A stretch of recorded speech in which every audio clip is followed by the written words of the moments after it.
Ayun. So, good evening sa inyo guys. Ngayon po ay June 11, 2024, Tuesday at laglag ulit yung market natin. So, naka-vacation mode na nga po yung mga traders natin. Kita naman natin, wala talaga net foreign buy dito sa market. So, another net foreign sell po ulit. So, lumabas ulit yung ating mga foreigners. So, ang pangit ng closing natin, no? Babakasyon pa naman or Independence Day sa Philippines natin, di ba? So, anyway, very bad yung market natin for today, especially sa mga big caps ulit. So nag-drop tayo ng negative 0.75%. So nandito ulit tayo sa support 6,410.07 and then nga medyo malakas ulit yung net foreign sell 742.96 million. So isa lang naman yung nakita ko na winner, isa o dalawa. Itong si IDC, di ba? Meron siyang follow-up sa galawan natin sa kanya kahapon at saka itong si STN. So nandyan sa trending stocks natin si STN pero si IDC wala. So anyway, basahin na lang po natin kung ano nangyari dito sa mga stocks natin, tignan natin. And then para alam natin yung gagawin natin pagbalik ulit ng market. So bakasyon muna tayo bukas, celebrate muna natin yung Independence Day ng Pilipinas nga po. So mabilis sa review lang dito sa ating mga trending stocks. So ito po yung ating mga namuna dito sa lista natin, si Rojas and company natin, RCI. So talagang nagbakasyon din to. Negative 6.34% and meron siyang negative 2.34 million na net foreign sell. So papunta siya sa 3 pesos. Tingnan natin baka 3 pesos yung pinaka-support nito. Tingnan natin by Thursday kung ano yung gagalaw nitong si RCI. Tapos si SGP, hindi ko alam bakit siya nag-trending. Pero maraming nag-uusap sa kanya. Ito, pangalawa siya dito sa listahan natin. Negative 1.36%.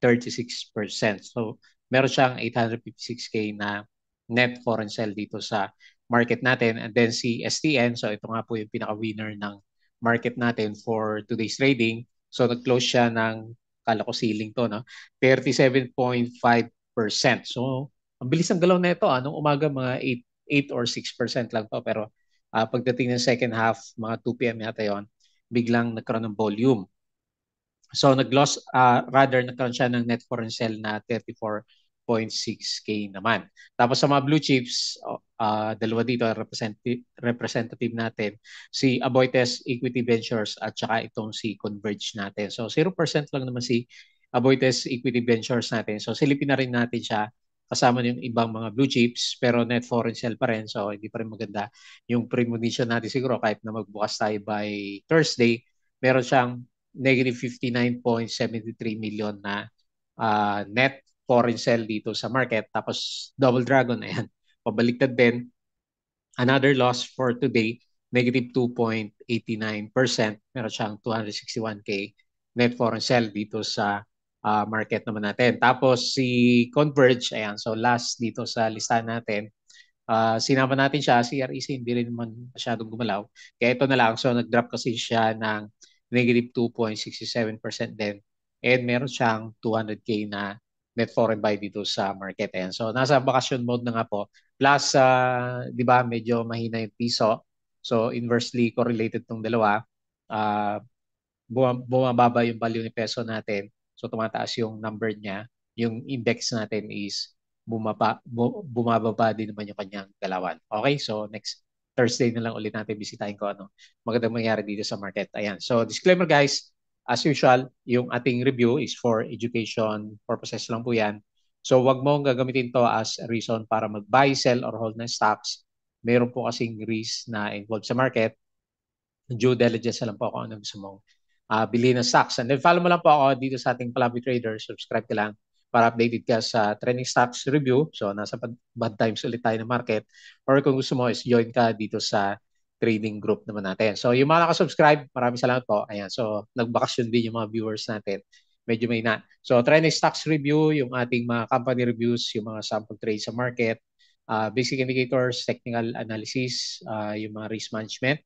Aral na lang ulit tayo kasi medyo holiday na naman. Tapos yung ating PSE stock market studies dito sa Philippine stocks natin. Okay? And then follow mo lang po ako dito sa ating Palawi Trader Crypto to. Baka dito na lang tayo mag-vlog bukas kasi nga wala tayong trading for tomorrow's galawan. So subscribe ka dito para updated ka sa mga reviews natin. So yung isang araw is last week pala no. Meron tayong isang review na play to earn games. Follow mo din po ako sa social media dito sa ating Palaboy Trader na Facebook account or dito sa Palaboy Trader na Facebook page para updated ka sa mga reviews natin. And then sa website natin na Bodega Peak, sa local market, yung mga reviews natin sa US at saka dito sa Badang Crypto. And then, tignan natin yung summary. Nandito na ba? Para nakita ko na yung summary. Oh, napus ko na pala. Yung pinaka-summary. So, balik tayo dito. Nandito sa bandang baba. Ayan, alala ko. Ayan. So, very bad ulit yung market natin. Ha? So, next week na lang ulit tayo, or next week rather, next opening na lang ulit tayo mag-abang ng magandang galawan ng market natin. So, bakasyon. Bakasyon muna tayo ngayon. So, net foreign sale ng 742 million. Ang tinamaan dito is services, negative 1.79. Si mining, malakas din, negative 1.44. Property natin is negative 1.02%. So lahat naman is mapula dito sa market natin. So hanapin na lang natin yung mga news natin dito. Foreign funds sold. Ito yung mga binenta for today. BDO, BPI, Metrobank, Union Bank, AP, FGen, sino pa? SEC, SGP, CNPF, DNL, FB, AC, Aboites, Alimeg, Emirates, Tel, ICT, Bloom at saka C+. Ito naman yung mga binili, konti-konti lang, mabibilang lang. PNB, Security Bank, ASEN, CREC, EMI, Aritz, Robinson, Globe, DFNN, Dito, MAC, at saka si Lotto. So, bukas, baka magulat kayo. So, Independence Day, holiday naman sa Pinas. So, enjoy na lang po yung holidays and celebration ng Independence Day. So, nag-drop si RCI natin ng negative 6.34%. So, clarified that it has no financial obligations to individuals affected by the company's plan, real estate development, but vows to vacate them peacefully. Ayan. So meron yata siyang mga pinamigay na lupa. Itong si RCI natin. Ayan. So maging mas malinaw yan by next week. Double Dragon plans a 10 billion retail bond. So kahapon pa yan. China Bank will change its symbol to CBC.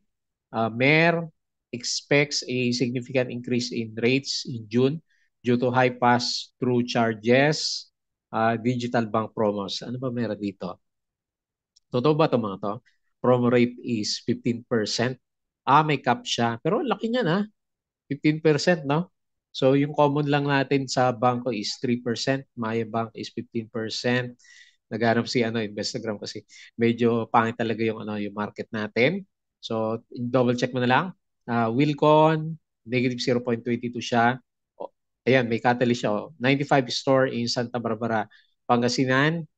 RCI says they owe nothing to Batangas farmers except to leave RCI Hacienda lands for distribution. Ayan. So makapekto kaya ito kay Rojas natin. Declaring June 12, Independence Day, Globe shift its focus toward low-cost segment. AP says diversifying energy sources. PTT appoints Atiwat Ratanakorn as the company's new president. And US stocks, okay naman sila kagabi, pero ngayon yung futures, medyo pangit din. Pati yung European markets, nakita natin, hindi rin siya maganda. CREC considers issuance of green bonds.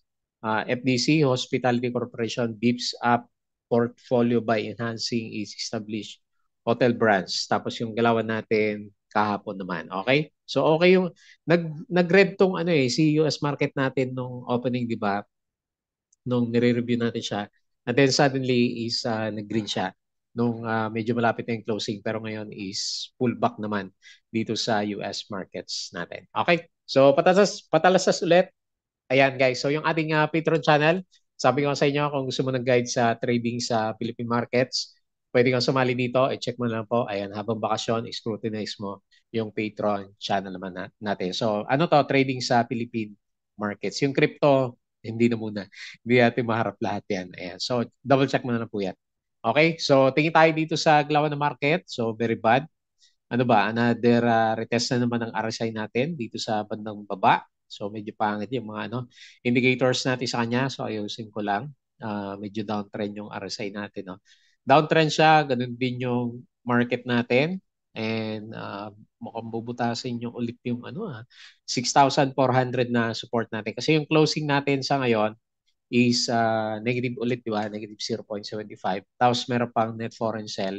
So yung value natin is 6,410. So kailan talaga yata mang-shake out ni Philippine markets natin. So nasa bear side ulit yung galaw natin kasi nauntog siya dito and then lower highs. So kung meron tayong another low, so mako-complete na yung yung downtrend na channel natin dito. So baka ang gusto niyang gawin, tingnan natin kung babalik naman siya by Wednesday is parang ganito. So kasi kung na-break yung 6,400, hindi nagagana yung yung matagal natin pinag-usapan dito na sideways channel. And then, alam mo naman, pag babagsak yan, majority ng stocks natin is maglalaglagan. So, maliban lang dito kay STN kasi diretso yung kanya galawan naman. Okay? So, silip tayo dito. So, ICT yata yung isa. So, nag-drop siya ng 2.5, SMTH minus 2.8, GGS minus 2.5. Grabe yung mga stocks natin. No? Converge 2.67, TLDT minus 2.4. Sino pa? Buti na lang si AGI. Oh. Medyo makiat si AGI ng 4%. URC minus 2.9. Sino pa? SCC minus 0.78. Si MEG minus 2.72. Ayan. So karamihan ng mga big caps. Jollibee lang, umakyat 0.61, SM 0.12, Ali 0.55, at saka si AGI nga natin, umakyat siya ng 4%. So dito sa winners natin, STN, panalo. Oh. Binalik niya yung dito, no? So nag-retest siya, oh. So, kalahin mo ba naman, dire-diretso yung galaw ni STN natin. Okay, so congrats po yung mga meron. Sino ba mga bago dito? Bagong sibol na stocks, REG. Isa lang naman nag-trade sa kanya. Pero laki ng binili niya, no? 582K. So, IDC, ayan, may follow-up siya. So, 5.43%. Si JO nabuhay. 4.35. CPG, 3.75. Si Lotto, nabuhay si Lotto ulit. 3.48%. IMI, 2.5. And the rest is mga 1%. So, siguro dito, mas marami laglagan. Hanap tayo may volume. Si Apollo, and bakasyon si Apollo, minus 7.69. SSP, medyo battered din masyado itong si no? SSP natin. Kaso walang volume eh. Sino pa? Si Benguet Corporation, no? Ayan, drop din siya, 4%. Si Green, 4%. Si Ionix, breakdown ulit, 4.4. MRC, 3.3. At saka si Home, 3.3%. Ayan, so the rest marami pa na nagbagsakan dito sa market naman natin. Pangit naman ng galawan natin. Okay. So no choice tayo kundi magantay ulit na mag-recover po yung galawan ng ating market. So tingin tayo dito sa global market, mabilis ang review na lang kasi nga sabi natin medyo pangit naman yung closing natin. So mukhang yung futures saglit, i-refresh ko lang siya para makita natin ayan pababa talaga. So Nasdaq futures negative 0.37, Dow futures negative 0.44, and then S&P is negative 0.35%. So ito yung medyo bumaliktad sila kahapon. So tingnan natin baka lumaban ulit siya sa second half of trading. Pero dito sa European markets, ayan, pabagsak din. Mukhang nagbabakasyon din yung global markets natin. Dito naman sa Asian markets, majority is laglag din. So puro red din po yung mga nakikita natin. No? Mix, medyo mix siya pero mas marami pa rin yung laglag for today's trading natin. Ano ba? Wala tayong mapunta na. Pagdating sa crypto, ganun din ba? Saglit. Ganun din, no? Laglagan din. So lahat nagbakasyon for today's trading natin. No? Ayan, no? Puro mapula. So maganda sumalo ngayon. No? Puro mapula dito sa crypto. 67K na lang ulit si Bitcoin. 3.5K si Ethereum. And then balik sa 600.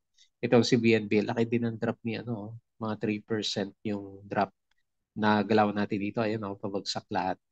Okay? So hindi rin maganda. Mukhang lahat ng trading natin ngayon na medyo pangit yung galaw ng market natin. Okay, so very very fast review dito sa mga trading stocks. Unahin natin si RCI. So tingin ko baka yung psychological support natin na 3 pesos. Kasi nag-touch naman siya nung isang araw o kahapon. 3 pesos tapos bumalik siya. Pero kanina, trinay niya na mag-breakout. So hindi niya kinaya. So bumigay ulit siya lalo na medyo bakasyon. So kung medyo pangit tayo, Psychological support kasi yung ano 3 pesos. O sige, lagyan natin ng range from 2.7, no? 2.7 to 3 pesos. Ayan. So naging negative news na yung ano, yung balita ni ano, bilyonaryo natin dito kay RCI natin. Yung mga ipamimigay naman daw niya yung ano, yung mga lupa na para doon sa hacienda niya. Ayan. So ewan ko lang kung ano impact sa business yan. So may konting breakdown dito sa support. Maganda sana yung candle na to eh. Ito yung pinaka ano niya eh, parang reversal candle niya. Pero hindi naman siya na-verify. So nag-bounce siya ng konti sa malapit sa 3 peso pero hindi niya kinaya. So medyo malakas yung drop.